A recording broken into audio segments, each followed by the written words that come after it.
ప్రాణం పోయినా సరే తులారాశి వారు మార్చి 27 శ్రీరామనవమి వరకు ఈ ఒక్క వస్తువును ఎవరికి ఇవ్వకండి. కాదని ఇస్తే మిమ్మల్ని ఎవరూ కాపాడలేరు.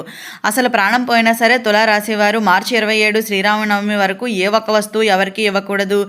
ఇటువంటి విషయాలన్నీ తెలుసుకోవాలంటే ఈ వీడియోని ఎక్కడ స్కిప్ చేయకుండా చూడండి. అంతకన్నా ముందు మీలో ఎవరైనా మొట్టమొదటిసారిగా మన ఛానల్ని చూస్తున్నట్లయితే లైక్ చేసి సబ్స్క్రైబ్ చేసుకుని మీ ఫ్రెండ్స్లో కానీ ఫ్యామిలీ మెంబర్స్లో కానీ ఎవరైనా తులారాశి వారు ఉంటే వెంటనే వారికి ఈ వీడియోని షేర్ చేయండి. తులారాశి ఇది రాశి చక్రంలోని 7వ రాశి. చిత్తా నక్షత్రంలో 3, 4 పాదాల్లో జన్మించిన వారు, స్వాతి నక్షత్రంలో 1, 2, 3, 4 పాదాల్లో జన్మించిన వారు, విశాఖ నక్షత్రంలో 1, 2, 3 పాదాల్లో జన్మించిన వారు తులారాశి కిందకి వస్తారు. మీ జీవితాన్ని పూర్తిగా మార్చేసే ఒక అత్యంత ముఖ్యమైన విషయం ఈరోజు మీతో పంచుకోబోతున్నాము. అయితే ఈ వీడియోని చివరి వరకు తప్పకుండా చూడండి. ఎందుకు అంటే మీరు చూసే ప్రతి చిన్న తప్పు మీ జీవితాన్ని ప్రమాదంలోకి పడేసే అవకాశం ఉంటుంది. ముఖ్యంగా మార్చి 27 శ్రీరామనవమి వరకు మీరు ఒక వస్తువును ఎవరికైనా ఇస్తే అది తిరిగి రాని నష్టం అయితే అవుతుందని అయితే చెప్పుకోవచ్చు. అయితే ముఖ్యమైన హెచ్చరిక, తులారాశి వారు ఇప్పుడు గ్రహస్థితి చాలా సున్నితంగా ఉంది. శని రాహు ప్రభావాల వల్ల మీ చుట్టూ ఉన్న వారిలో కొందరు మీ నమ్మకాన్ని ఉపయోగించుకోవడానికి సిద్ధంగా ఉన్నారా?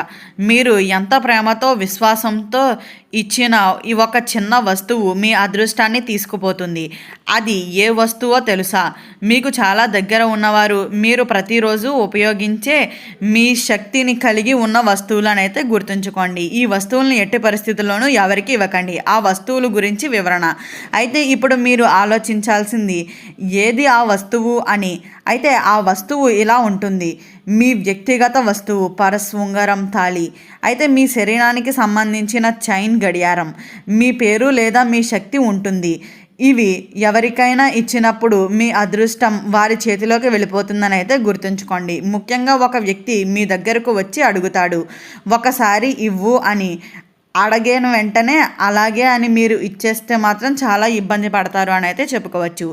జరిగే ప్రమాదం. అయితే మీరు వినకుండా ఇస్తే డబ్బు నష్టం, ఆరోగ్య సమస్యలు, కుటుంబ కలహాలు, మానసిక ఒత్తిడి ఇవి ఒక్కొక్కటిగా మీ జీవితంలోకి అయితే వస్తాయనే చెప్పుకోవచ్చు. ముఖ్యంగా ఒక మహిళ లేదా ఒక పురుషుడు మీ దగ్గర నుంచి ఈ వస్తువుని తీసుకుని మీపై ప్రభావితం చూపిస్తాడు. అయితే ఇవి సాధారణంగా అయిన విషయాలు అయితే కావు. ఇవి శక్తి మారడం అని అయితే చెప్పుకోవచ్చు. ఆధ్యాత్మికంగా కారణాలు. అయితే శ్రీరామనవమి సమయం చాలా అపవిత్రమైనది. ఈ సమయంలో మంచి శక్తులు కూడా బలంగా అయితే ఉంటాయనే చెప్పుకోవచ్చు. చెడు శక్తులు కూడా ఎక్కువగా అయితే పనిచేస్తాయనే చెప్పాలి. మీరు జాగ్రత్తగా లేకపోతే చెడు శక్తులు మీ జీవితాన్ని ప్రభావితం చేస్తాయనే చెప్పాలి. అందుకనే మీ వస్తువులను కాపాడుకోవడం చాలా ముఖ్యమని అయితే చెప్పుకోవచ్చు. ఏం చేయాలి? ఇప్పుడు మీరు చేయవలసింది చాలా సింపుల్. మీ వ్యక్తిగత వస్తువులను ఎవరికి ఇవ్వవద్దు. ఎవరు ఎంత దగ్గర వాళ్ళైనా నమ్మవద్దు. ఇప్పుడు కావాలి అని ఒత్తిడి పెడితే నో అని చెప్పండి. హనుమాన్ చాలీసా లేదా రామనామం జపం చేయండి. ప్రతిరోజు ఉదయాన్నే శ్రీరామ జయరామ జయ జయ రామ అని 11 సార్లు చెప్పండి. ఇది మీకు రక్షణ ఇస్తుందని అయితే చెప్పుకోవచ్చు. అయితే రహస్య సంఘటనలు కూడా అయితే కొన్ని ఉన్నాయనే చెప్పుకోవాలి. తులారాశి వారికి ఒక నిజ జీవితానికి దగ్గరగా ఉన్న సంఘటన చెబుతున్నాను. ఒక తులారాశి వ్యక్తి చాలా మంచివాడు, అందరికీ సహాయం చేసే స్వభావం కలవాడు. అయితే ఒకరోజు అతని దగ్గరికి ఒక పరిచయం ఉన్న వ్యక్తి వచ్చాడు. చాలా ప్రేమగా, చాలా వినయంగా అడిగాడు, అన్న, ఒక చిన్న సహాయం చెయ్యాలి. నీ దగ్గర ఉన్న ఈ వస్తువు ఒక్కసారి ఒక రోజుకు ఇవ్వు అని అడిగాడు. అయితే ఆ తులారాశి వ్యక్తి ఏమాత్రం అనుమానం లేకుండా చేశాడు. కానీ ఆ తర్వాత రోజు నుంచి అతని జీవితంలో మార్పు అయితే మొదలయ్యిందనే చెప్పుకోవాలి. పనులు ఆగిపోవటం, డబ్బు రావడం తగ్గిపోవటం, ఇంటిలో గొడవలు పెరగటం, నిద్ర లేకుండా పోవటం. అతను అర్థం చేసుకోలేకపోయాడు ఇది ఎందుకు జరుగుతుంది అని. అయితే ఇక్కడ ఒక మలుపు కూడా ఉంది అనే చెప్పుకోవాలి. కొన్ని రోజుల తర్వాత ఒక పెద్ద మనిషి తనకు ఒక విషయం చెప్పారు. నీ అదృష్టం నీ చేతుల్లో లేదు ఇప్పుడు అని. అప్పుడు అతను షాక్ అయ్యాడు. ఎలా సార్ అని అడిగాడు. అప్పుడు ఆ పెద్ద మనిషి చెప్పిన ఒక మాట మీరు కూడా వినాలి. నువ్వు ఎవరికో ఇచ్చిన ఒక వస్తువులో నీ శక్తి ఉంది అని. అది వాళ్ళ దగ్గరకు ఉన్నంత వరకు నీ జీవితంలో సమస్యలు తగ్గవు అని మరింత బలంగా తులారాశి వారికి ఇదే విషయం వర్తిస్తుంది. మీరు ఇప్పుడు జాగ్రత్తగా లేకపోతే మీరు కూడా అదే పరిస్థితుల్లో పడవచ్చు.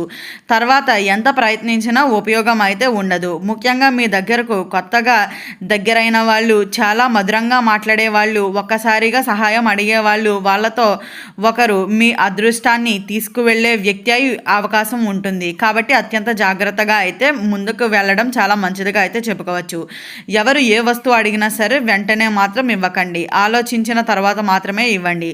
మానసికంగా ఆట అయితే మీరు గమనించండి. ఎవరైనా ఇలా అడుగుతారా, ఒక్కసారి నీ గడియారం ఇవ్వు, నీ ఉంగరం చాలా బాగుంది, ఒక్కసారి పెట్టుకుంటాను, నీ దగ్గర ఉన్న ఈ వస్తువు నాకు ఒక రోజు కావాలి. ఇది సాధారణంగా అనిపిస్తుంది, కానీ ఇప్పుడు అదే పరీక్ష అయితే గుర్తుంచుకోండి. మీరు పాస్ అవుతారా లేక ఫెయిల్ అవుతారా అనేది మీ చేతుల్లోనే ఉంటుందని కూడా చెప్పుకోవచ్చు. చిన్న పరిహారం, ఒకవేళ మీరు ఈ పాటికే ఇచ్చి ఉంటే వెంటనే ఈ పని చేయండి. ఒక నిమ్మకాయ తీసుకుని మీ చుట్టూ 3 సార్లు తిప్పుకొని బయట పడేయండి. అలాగే హనుమాన్ గుడికి వెళ్ళి ఒక నెయ్యి దీపం వెలిగించండి.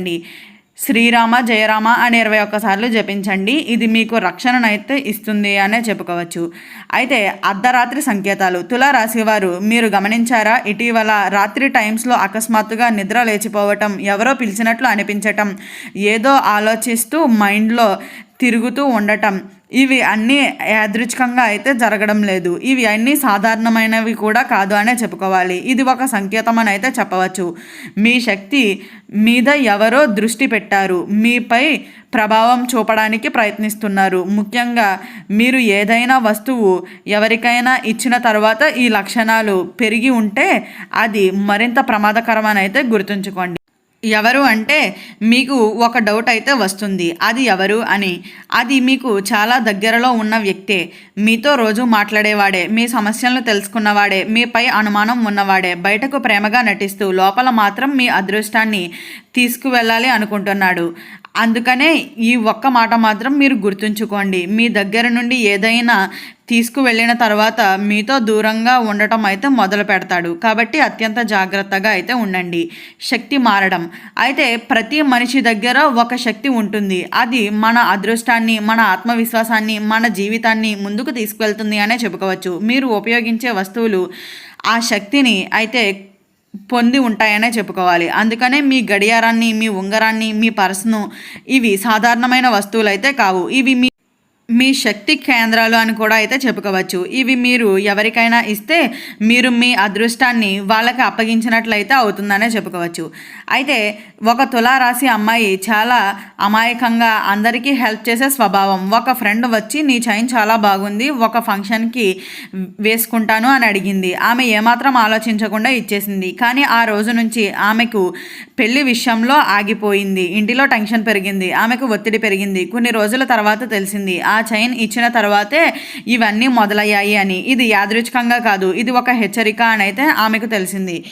ఈ వీడియో స్టార్టింగ్లో చెప్పినట్లుగా తులారాశి వారికి ప్రాణం పోయినా సరే మార్చి 27 శ్రీరామనవమి వరకు ఏ ఒక్క వస్తువు ఎవరికి ఇవ్వకూడదు అనేది తెలుసుకున్నారు కదా. ఈ వీడియో నచ్చిందా? నచ్చినట్లయితే లైక్ చేసి సబ్స్క్రైబ్ చేసుకొని మీ ఫ్రెండ్స్లో కానీ ఫ్యామిలీ మెంబర్స్లో కానీ ఎవరైనా తులారాశి వారు ఉంటే వెంటనే వారికి ఈ వీడియోని షేర్ చేయండి. ఓం నమః శివాయ.